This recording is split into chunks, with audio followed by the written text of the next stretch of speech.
ভোটের আগে এ যেন আরেক লড়াই প্রার্থীদের। যাদের মনোনয়ন বৈধ করা হয়েছে তারা অনেকটা নিশ্চিন্তে ভোটের মাঠ চষে বেড়াচ্ছেন, আর যাদেরটা বাদ পড়েছে তাদের কেউ কেউ দৌড়াচ্ছেন আদালতে। তবে এবার নির্বাচন কমিশনে আপিল করে রেকর্ড পরিমাণ প্রার্থী তাদের প্রার্থিতা ফিরে পেয়েছেন, কিন্তু বিএনপির এখন পর্যন্ত দুটি আসন রয়েছে প্রার্থী শূন্য। আর এদিক থেকে এগিয়ে আছে জামায়াতে ইসলামী। এর আগে রোববার শেষ হওয়া ইসির 9 দিনের আপিল শুনানিতে বাছাইয়ে বাদ পড়া 82 ঋণ খেলাপির বেশিরভাগ প্রার্থিতা ফিরে পান। এর মধ্যে বিএনপির 2 জন, জামায়াত ইসলামের 2 জন সহ অন্য দল ও স্বতন্ত্র প্রার্থীরাও রয়েছেন। আর দ্বৈত নাগরিকত্বের অভিযোগে থাকা 26 প্রার্থীর বিষয়ে শুনানি শেষে 23 জনের মনোনয়নপত্র বৈধ ও 3 জনের বাতিল ঘোষণা করে ইসি। এখন যে কোনো ব্র্যান্ডের পুরাতন এসি বদলে নতুন ওয়ালটন এসিতে উপভোগ করুন 25% ছাড়। বাতিল হওয়া 3 প্রার্থীর মধ্যে রয়েছেন বিএনপি, ইসলামী আন্দোলন ও স্বতন্ত্র 1 জন করে।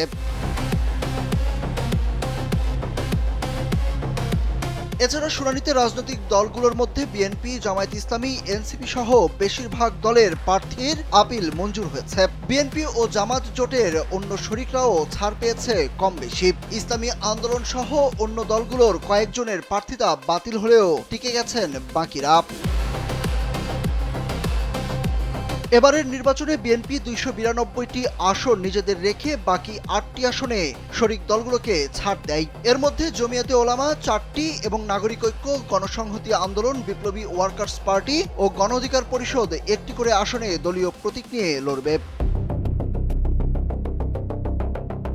বিএনপি এই 292টি আসন সহ 300 আসনে বিকল্প প্রার্থী সহ 331টি মনোনয়নপত্র দাখিল করেছিল। ইসির শুনানিতে দলটির 4 জন প্রার্থী বাদ পড়েন। তারা হচ্ছেন দ্বৈত নাগরিকত্বের দায়ে কুমিল্লা 10-এর প্রার্থী আব্দুল গফুর মিয়া এবং ঋণ খেলাপির দায়ে চট্টগ্রাম 2-এর সারওয়ার আলমগীর, কুমিল্লা 4-এর মঞ্জুরুল আহসান মুন্সি ও যশোর 4-এর টিএস আইয়ুব। যশোর 4 আসনে মতিয়ার হোসেন ফরাজি বিকল্প প্রার্থী হিসাবে থাকায় এই আসন নিয়ে সংকট নেই বিএনপির। কুমিল্লা 10 আসনে মোবাশ্বের আলম ভূঁইয়া দলীয় প্রার্থী হিসাবে দাবি করলেও বাছাইয়ে বাদ পড়েন তিনি।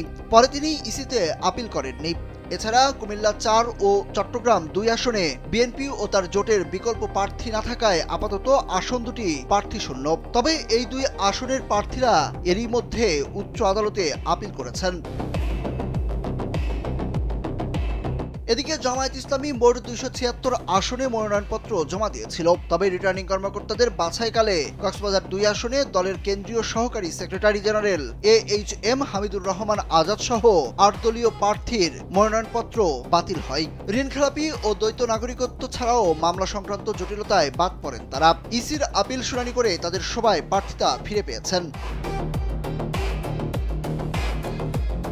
এর বাইরে জোটগত সমঝোতার কারণে শরিকদের জন্য ছাড় দেওয়া আসনগুলো থেকে জামায়াত প্রার্থীরা মনোনয়নপত্র প্রত্যাহার করে নেবেন। ফলে এই জোটে প্রার্থিতা নিয়ে কোনো সংকট নেই বলে জানিয়েছেন দল ও জোট নেতারা। এসব তথ্য তুলে ধরে প্রতিবেদন প্রকাশ করেছে দৈনিক সমকাল।